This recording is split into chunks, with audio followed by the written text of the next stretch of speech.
welcome back to Christine's Home Affairs.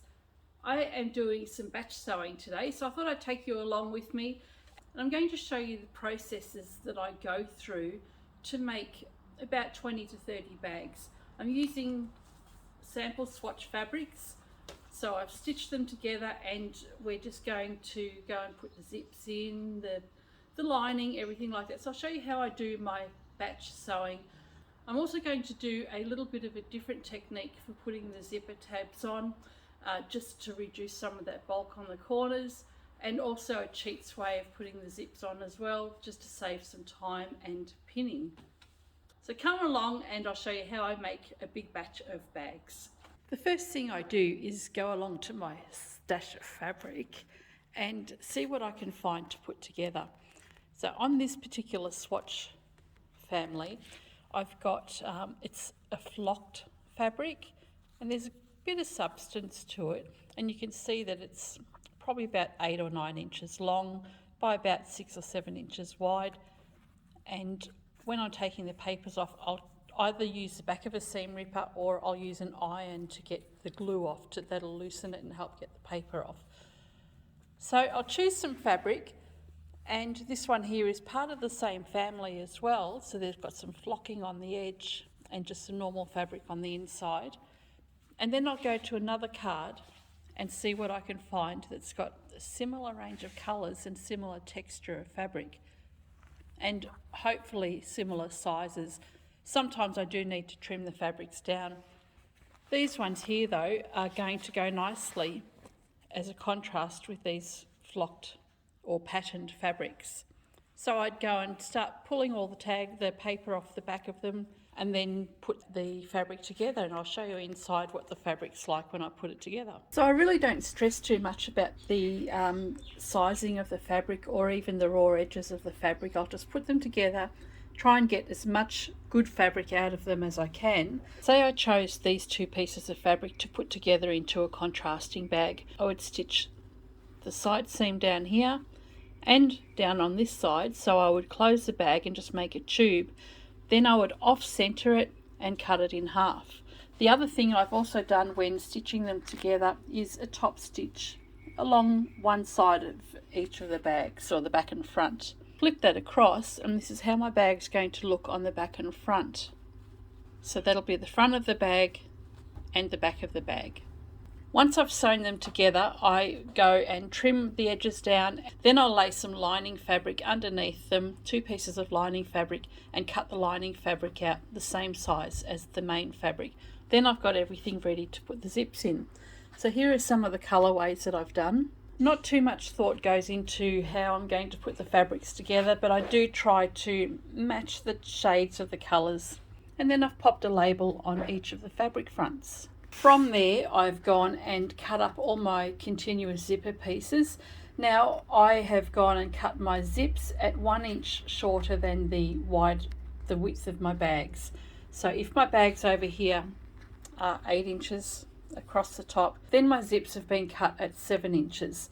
Now I'm doing a little bit of a different technique this time round, and I'll show you that with another zipper. So what I've done here is just stitched all my binding strips onto the sides of both. I've just done chain stitching, and that way I can just whip through it all really quickly, and then I'll cut them up as I put them onto my bags. The biggest problem I have when doing using continuous zippers is remembering to put the sliders on. I'm constantly sewing up a whole run of these zips and forget to put the sliders on. So that's something that I have to try and remember to do all the time.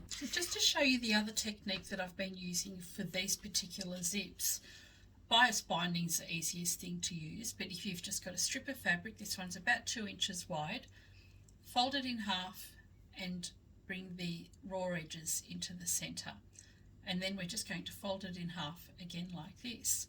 And I'll usually just make lots and lots of meterage of the same color, usually black, just to go on the ends of the zips, and then I don't have to worry about colour matching. Place your zip over the edge there. Now you've got your raw edges here, and that doesn't matter because these zips are going to have lining on the other side.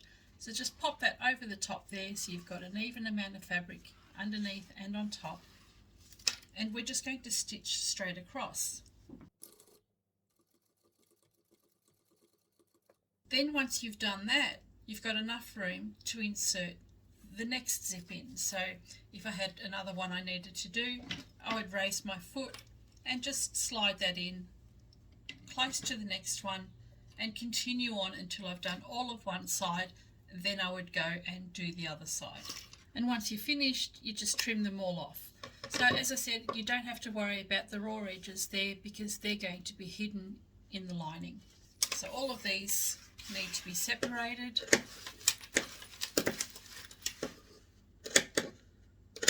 And then they'll be ready to put onto my bags. Now I want my zips to open from left to right. So if I pull them across like this, that's going to open the zipper up for me. So from left to right, I'll be doing the opening. So once I'm ready to put my zip in place, I like to cheat at this point. Because I'm going to be doing 30 bags, I'm going to use a wash away quilter's tape. This is a 1/4 inch tape. It has adhesive on both sides. So you just run it along the edge of your fabric.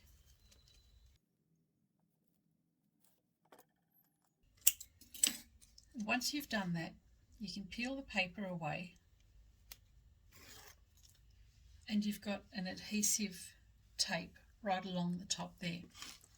Take your zip face down and place it in the center of your fabric. To try and save time, I just eyeball it, so I'll place my zip along the top edge there, and that's not going to go anywhere. So this saves me a lot of time pinning or clipping, and I can just put all my layers together. I'll put all 30 bags together like this, and then I'll sew them all up all in one go. Take my lining piece. So it does use a little bit of tape, but for the cost of the tape and the time that it saves me, it actually works out a lot more cost effective to do this than it does to go and pin and clip and then worry about your fabric shifting as you're going. With this adhesive, your fabric's not going to go anywhere. It doesn't gum up your needles, and it's wash away as well, so it's not going to have any residue that remains there if the product is ever washed. And it's hidden when you do your sewing and your top stitching. So there's my main bag and my lining ready to be put together. I've got no pins or clips in the way. I can just go and sew this whole piece down now. So I'll set that one aside with its back and get the next one and do exactly the same thing and over until I've done all my bags. Then I'll sew all the fronts together and then I'll repeat this process for the back of the bags.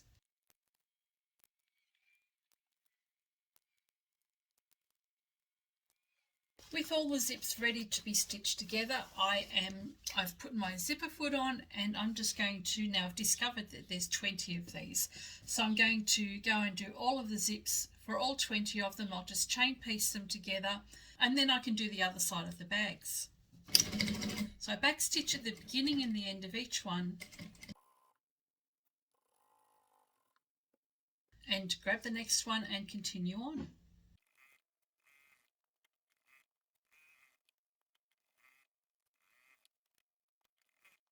With all of these stitched together, so they're all just concertinaed together, I've just chain pieced them all and I will now go and put the other sides on. So I've got everything in the same order in which I took the back part off, and I can just easily go and take the first one, place the next one over the top and repeat the process with the zip and the tape.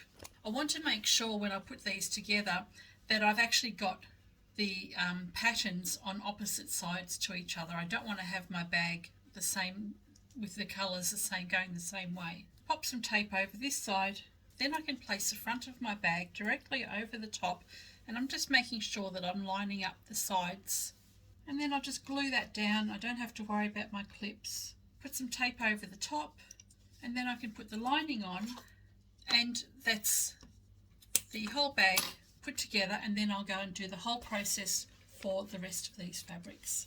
So as I said, even though there's that little bit of extra expense for using this tape, it does make the whole process go a lot more smoothly and quickly.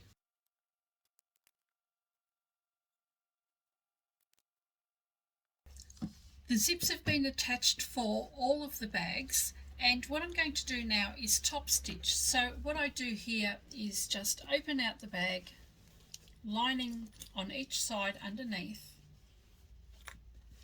and with my fingers there I'll just put them in between, pull the lining and the fabric away from the zip and start top stitching.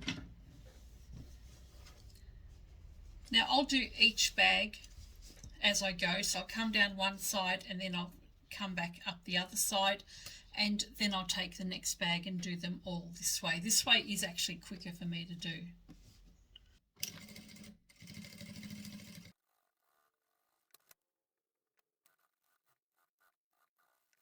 And then I'll just keep going with all of the rest of them.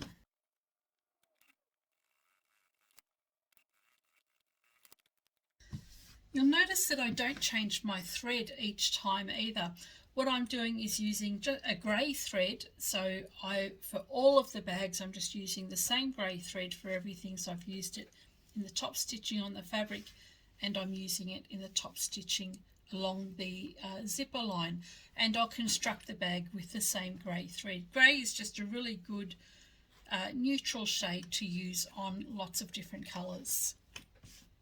I finished all the top stitching for all 20 bags, and then I've opened up the zipper on each one of them. So it's really important to make sure that you've actually opened up the zips on all of the bags, otherwise you're going to have a hell of a time trying to get the zips open when you turn them through. Now you'll see I've actually done a shorter zipper, and my end tabs, they've been enclosed, and so you can see the raw edge there. He's hidden away in between the lining, and this end is finished. And there's also quite a bit of a gap here. This zip's probably a bit smaller than I would have liked, but I just want about a ½ inch on either side gap.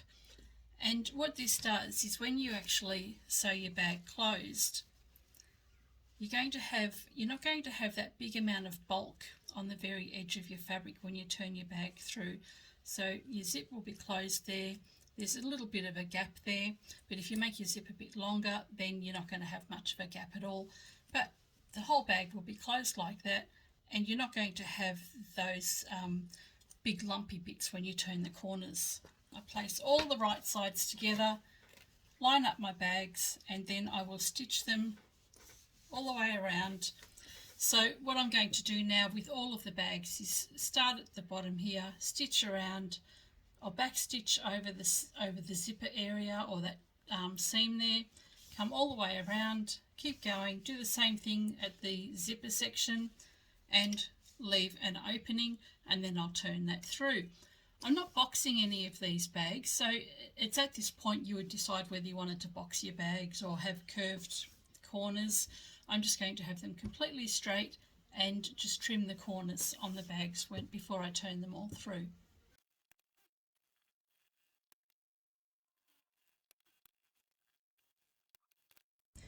I've completely finished all the bags, left an opening just at the bottom of the lining there. All I need to do now is trim the corners, because I've decided not to box these. So I'm just trimming the corners, trimming off any loose bits of fabric, and I'll turn this through, close up the seam, and then we're done. So again with this, I do all the trimming on each bag, then I'll do all the turning through, and then I will close all the seams all in one go.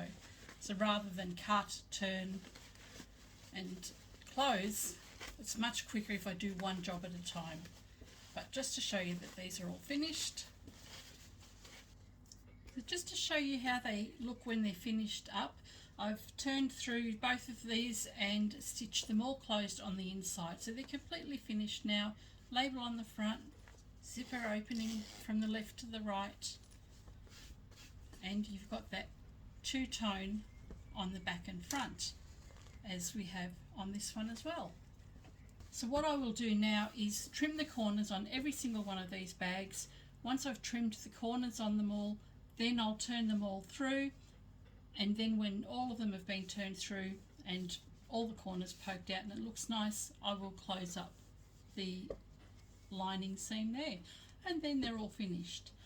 So that's how I like to do my batch sewing. There we go, 20 completed bags made with the upholstery swatches. So these ones here, it was just one storyboard of swatches. They had enough fabric in there to make the 20 bags. They've got, they're fully lined. So I've used the same lining throughout all of the bags. They've got my Stitch This label on the front. It was better to have the fabric labels on these ones rather than the metal tags, because the metal tags are a little bit big. And yeah, I'm pretty happy with them. They've come up really well. Lots of great colours. I'm going to sell these. I've already priced them actually. I'm going to sell them in the shop for $25 each. So we'll see how they go. Hope you've enjoyed this video, and I shall catch you next time. Bye for now.